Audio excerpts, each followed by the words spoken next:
l'invité de la matinale.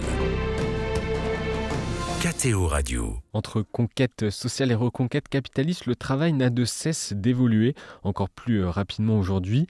Quelles sont ces mutations en cette fête du travail mercredi 1er mai? Parlons de ces évolutions avec Pierre-Yves Gomez. Bonjour. Bonjour. Vous êtes économiste, professeur émérite à l'école de management de Lyon et directeur de l'Institut français de gouvernement des entreprises. Vous connaissez bien le sujet de l'évolution du travail, mais pour comprendre ces évolutions, je pense qu'il faut d'abord définir ce qu'est le travail. Pierre-Yves Gomez, quelle définition donner au mot travail? Alors en économie, on appelle travail toute activité qui nécessite une production, qui conduit à une production et qui est utile à au moins une autre personne.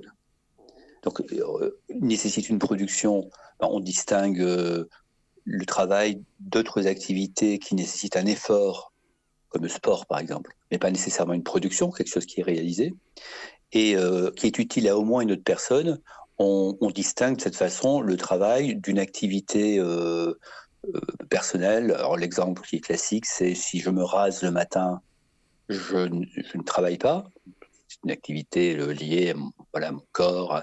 En revanche, si je rase quelqu'un parce que je suis barbier, je travaille. Parce que il y a au moins un client, en tout cas une personne qui en bénéficie. Pas nécessairement un client d'ailleurs, une personne qui en bénéficie. Le travail est forcément rémunérateur? Non.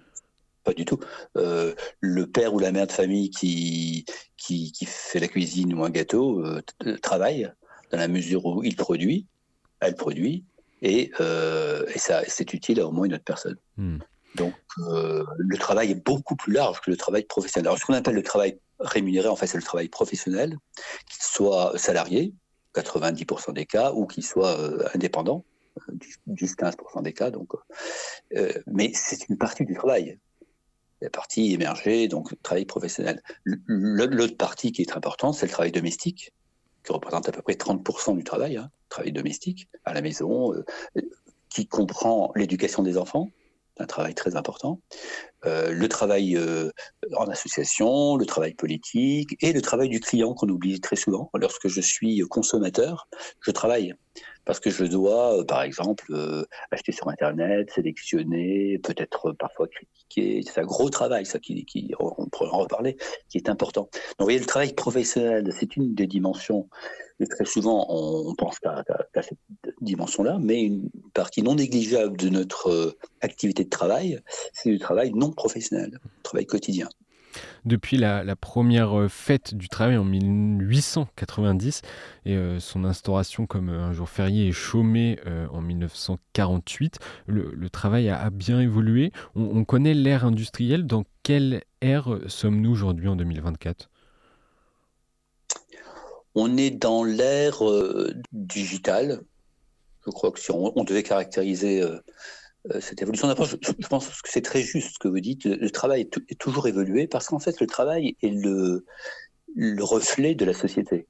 Notre façon de travailler, et notamment de travailler professionnellement, traduit l'évolution de la société et la façon de vivre ensemble, comme on dit aujourd'hui, enfin de former une société. Puisque le travail ensemble, la collaboration, travailler ensemble, ça fabrique la société. Donc, au fur et à mesure que la société évolue, le travail évolue. Inversement, au fur et à mesure que le travail évolue, la société évolue. Donc c'est normal qu'aujourd'hui, effectivement, le travail ne soit pas le même que celui qu'ont connu nos parents, par exemple, après la guerre mondiale, où il fallait reconstruire un pays, où il y avait un très fort désir de consommation qui n'était pas assouvi. Donc le travail, ça servait non seulement à reconstruire, mais aussi à gagner du pouvoir d'achat. Voilà. On n'est plus du tout dans cette société aujourd'hui, en Occident en tout cas, et donc le travail a évolué. Et premier point qui ne cesse d'évoluer, celui du temps au travail. Depuis 1975, le temps au travail a baissé de 350 heures annuelles selon l'INSEE par exemple. À quoi cela est dû ? Essentiellement au progrès de la productivité. Plus on utilise de machines et plus on produit beaucoup en utilisant moins d'efforts humains. C'est un signe du progrès des sociétés, ça. Donc c'est pas un signe de la fainéantise des personnes, comme des fois j'entends dire, c'est un signe du fait que on a fabriqué des machines précisément pour nous permettre de faire moins d'efforts. Prenez l'exemple d'une pelleteuse. Aujourd'hui, une pelleteuse permet de creuser un trou beaucoup plus rapidement, avec infiniment moins d'efforts que lorsqu'il fallait 10 ou 15 ouvriers munis de pelle pour creuser le même trou. Donc, on ne peut que se féliciter, évidemment, du fait de travailler professionnellement moins. Mais attention, c'est pas parce que le travail professionnel a diminué qu'on travaille moins. Contrairement, vous anticipez sur ma question suivante. Je prends l'exemple notamment de l'allongement du temps de travail à l'échelle d'une vie, où vous dites on ne travaille pas forcément moins. Alors, on ne travaille pas moins dans le temps, c'est sûr. On vit davantage. Donc, il est à peu près mécanique qu'on travaille un peu plus dans le temps. Mais surtout, on travaille de manière plus intense. Et travailler moins d'heures, ça ne veut pas dire travailler de manière plus facile. Parce que la productivité a augmenté, donc on utilise beaucoup plus de machines, on travaille davantage au rythme des machines. Donc on travaille de manière plus intense et de plus en plus intense. L'ordinateur, les mails, même le travail de bureau est beaucoup plus intense aujourd'hui qu'il était évidemment dans les années 30. Donc il faut bien distinguer les choses. C'est pas parce que le travail est plus court en temps, le temps de travail est plus court, que l'intensité du travail est plus légère. C'est l'inverse. De plus, pour travailler, on a besoin de beaucoup plus de temps pour aller travailler que naguère. Oui. Parce que les déplacements sont beaucoup plus longs et vous avez facilement des personnes qui habitent dans les grandes agglomérations vont passer 1 heure, voire davantage par jour, enfin 1 ou 2 heures par jour, voire davantage, pour aller se rendre au travail ou revenir du travail. Donc le temps de travail utile est plus court, mais attention, le temps passé à l'activité de travail professionnel dans la vie n'est pas raccourci pour autant. En tout cas, moins raccourci qu'on l'imagine.